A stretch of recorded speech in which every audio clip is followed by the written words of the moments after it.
Bom, agora nós vamos conversar com o presidente da OAB, Leonardo Lamacchia. Muito bom dia para você.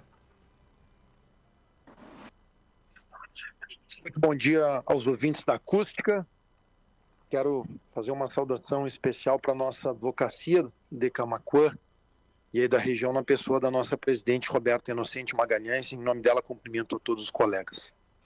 Bom, a gente vai falar sobre alguns temas relacionados à OAB. Eu queria começar a gente falando a respeito de uma ação importante da OAB que foi apresentada junto ao Supremo, que diz respeito à dívida do Rio Grande do Sul. Como é que está isso? Ganhou uma grande repercussão a nível brasileiro, né, esta ação da OAB. Como é que está esta ação neste momento? Exatamente. Eu estou em Brasília desde domingo. Cheguei em Brasília depois de uma maratona aí de quase 12 horas, tendo que ir a Jaguaruna, em Santa Catarina, de automóvel, depois um voo para São Paulo e, por fim, um voo para Brasília. As pautas que nós atuamos aqui na segunda e na terça-feira, diversas pautas de interesse da advocacia, a retomada dos prazos do Poder Judiciário no Rio Grande do Sul e no Brasil, enfim, diversos outros temas, a antecipação do pagamento dos precatórios federais de 2025 para 2024, esse foi um tema que participei de diversas reuniões aqui, inclusive com os nossos senadores. E também tratamos do tema da dívida do Rio Grande do Sul com a União. Essa ação foi distribuída em 2012, quando o presidente Cláudio Lamacchia presidia a Ordem Gaúcha. De lá para cá, essa ação tramita no Supremo, e nós temos já agora uma perícia concluída nesta ação e temos também uma perícia nossa, uma perícia particular que a Ordem contratou. E nós entendemos, por esta perícia e por todos os argumentos técnicos e jurídicos que temos na ação, que a dívida já está quitada. Aliás, essa era a posição da Ordem há 12 anos atrás. Então, vocês imaginem, se há 12 anos atrás a Ordem já tinha essa posição de que a dívida estava quitada, de lá para cá, tudo que nós pagamos de juro, e ainda temos um saldo devedor na casa de 100 bilhões de reais. Então, a OAB, na semana passada, peticionou nos autos da ação, pedimos ao ministro Luiz Fux, relator do caso, que intimasse a Advocacia Geral da União. A Advocacia Geral da União já foi intimada para se manifestar, e eu tenho agora duas agendas hoje. Ontem estive com o ministro Barroso, presidente do Supremo, falando sobre o tema da ação, e hoje tenho um despacho com o ministro Fux, às 16 horas, e agora, ao meio-dia, uma reunião com o advogado-geral da União, o ministro Jorge Messias. Então, a Ordem está atuando firmemente em uma pauta histórica da OAB Gaúcha, que é o tema da extinção da dívida do Rio Grande do Sul com a União Federal. E acho que também é importante destacar para os ouvintes que nós estamos tratando igualmente aqui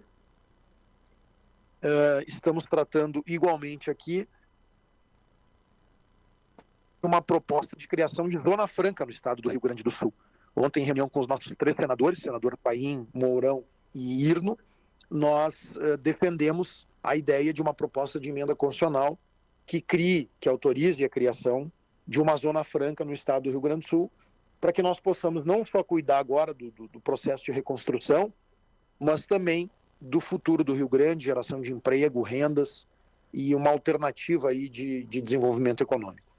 Bom, nesta semana, na última segunda-feira, o prefeito Eduardo Bonotto, prefeito lá de São Borja, ele deu a notícia durante uma reunião com representantes da Câmara de Vereadores, despachantes aduaneiros e entidades representativas que já estaria confirmada, né? Um entreposto da Zona Franca de Manaus em São Borja, aqui no Rio Grande do Sul. Como é que isso iria acontecer? De que forma nós teríamos essa viabilização? E me parece, eu não vi a manifestação do prefeito Bonotto, mas me parece que são situações distintas.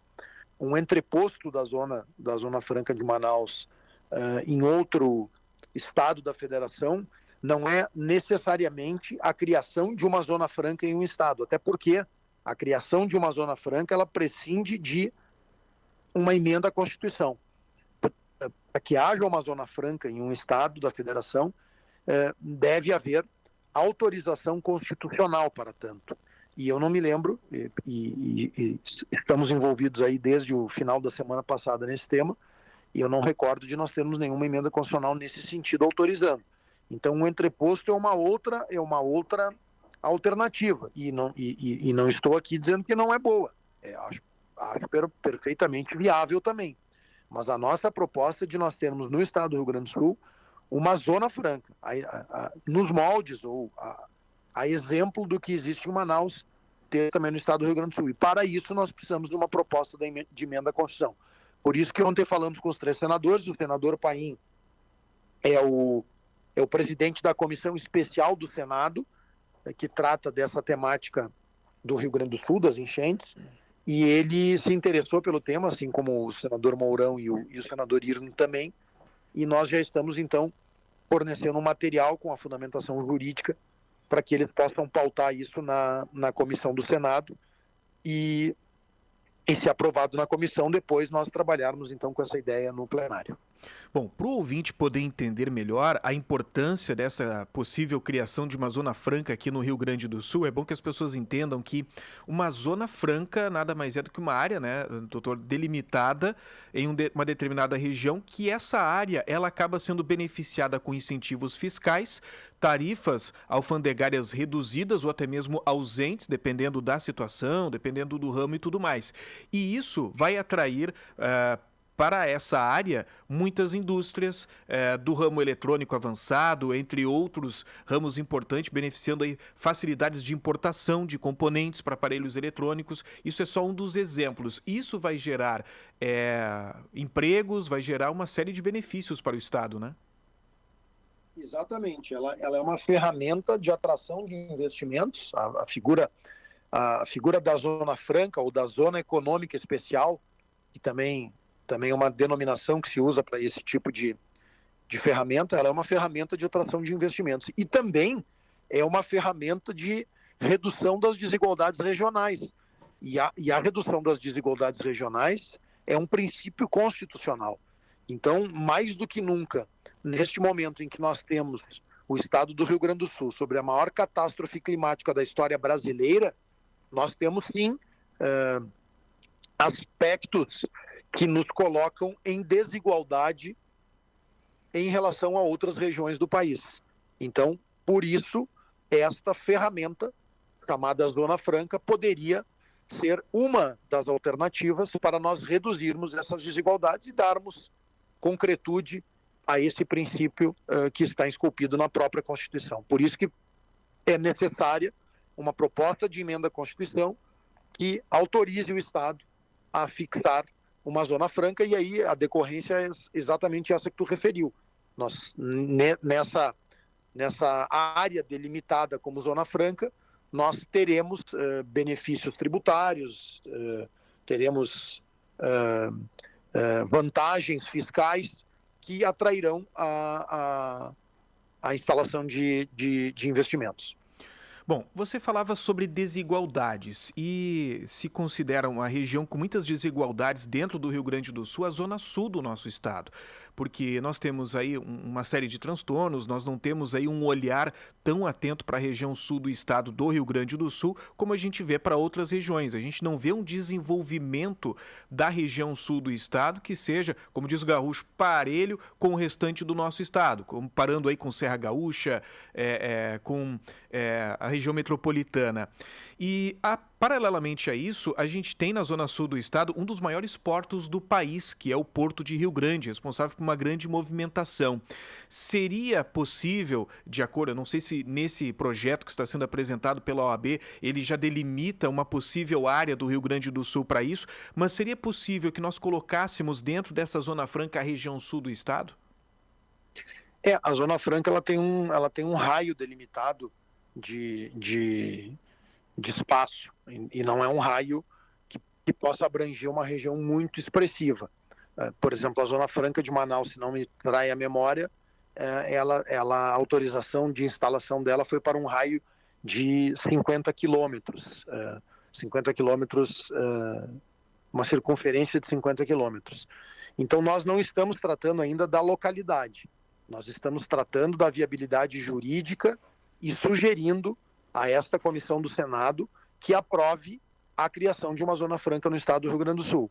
Depois, a localização dela, onde ela ficará, vai depender de um debate interno que nós vamos fazer no Estado. E pensamos que nós temos que, nesse momento, o Estado todo estar unido em torno desta ideia, porque se nós começarmos a puxar cada região para o seu interesse e não somarmos com a ideia de termos uma zona franca no Estado, nós acabaremos perdendo a oportunidade. Então, diversas regiões têm argumentos importantes, a região sul efetivamente tem o porto, precisa de um olhar para o seu desenvolvimento, então são argumentos relevantes da Zona Sul, mas também existem argumentos no sentido de que esta zona deveria ser instalada em algumas regiões que foram dizimadas pelo evento climático. Então esse é um tema para um segundo momento, para se debater aonde instalar.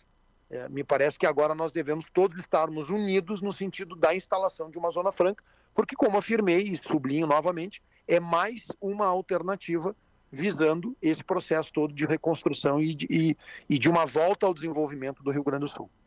Bom, se fala muito sobre a reconstrução do nosso estado depois de tudo isso, depois de toda essa tragédia que nós estamos enfrentando. E a Zona Franca, ela tem justamente esse poder de acelerar o desenvolvimento industrial, inclusive, dessa região em que ela possa vir a ser instalada, né? Muito, muito, muito em termos de desenvolvimento industrial e geração de emprego e renda, né? Bom, nos demais temas que envolvem a OAB do Rio Grande do Sul, como é que a classe, né, os advogados estão lidando em meio a tudo isso? Porque a gente sabe que os transtornos ocasionados por essas enchentes são inúmeros, né? Nós tivemos aí prejuízos em diversas sedes aqui do nosso estado, a gente tem aí a paralisação de prazos, então é um transtorno gigante para essa categoria, né? A advocacia gaúcha tem sofrido muito nos últimos anos.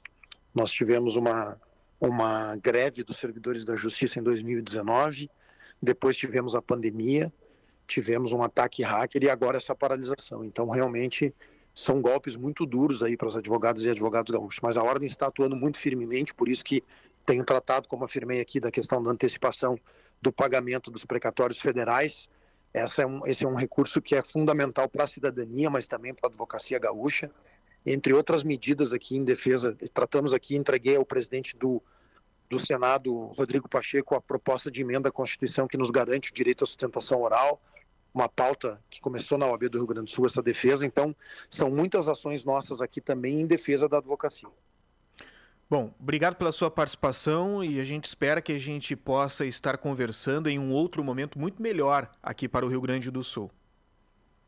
Eu que agradeço, um abraço a todos aí da Rádio Acústica e até a próxima oportunidade. E unidos nós vamos superar esse momento, tenho certeza.